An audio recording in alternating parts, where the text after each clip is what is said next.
ঢাকা বিশ্ববিদ্যালয় ক্যাম্পাসের নারীদেরকে বিশেষভাবে আক্রমণ করে এবং আমাদের নারী নেতৃবৃন্দকে হলের অভ্যন্তরে যে গ্রুপগুলো আছে সেই গ্রুপগুলোতে হেনস্থার করার চেষ্টা করছে। যে প্রতিদ্বন্দ্বী বা যারা প্রতিযোগী আছেন তাদেরকে ডিফেম করার লক্ষ্যেই একটা নির্দিষ্ট গোষ্ঠী ওই সকল আইডি নামে বেনামে পরিচালিত করে এবং যারা প্রার্থী আছে, যোগ্য প্রার্থী আছে বিরোধী সংগঠনে, তাদেরকে ডিফেম করার চেষ্টা করে।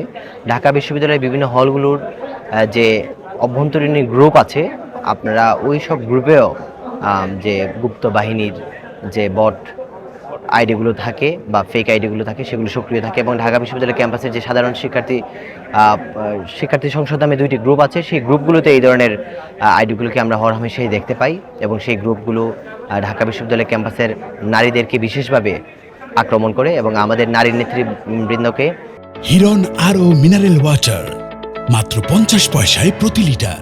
হলের অভ্যন্তরে যে গ্রুপগুলো আছে সেই গ্রুপগুলোতে হেনস্থার করার চেষ্টা করছে। সুতরাং এই কারণে অনলাইন প্ল্যাটফর্মে বিভিন্ন সমস্যার দেখা দিচ্ছে।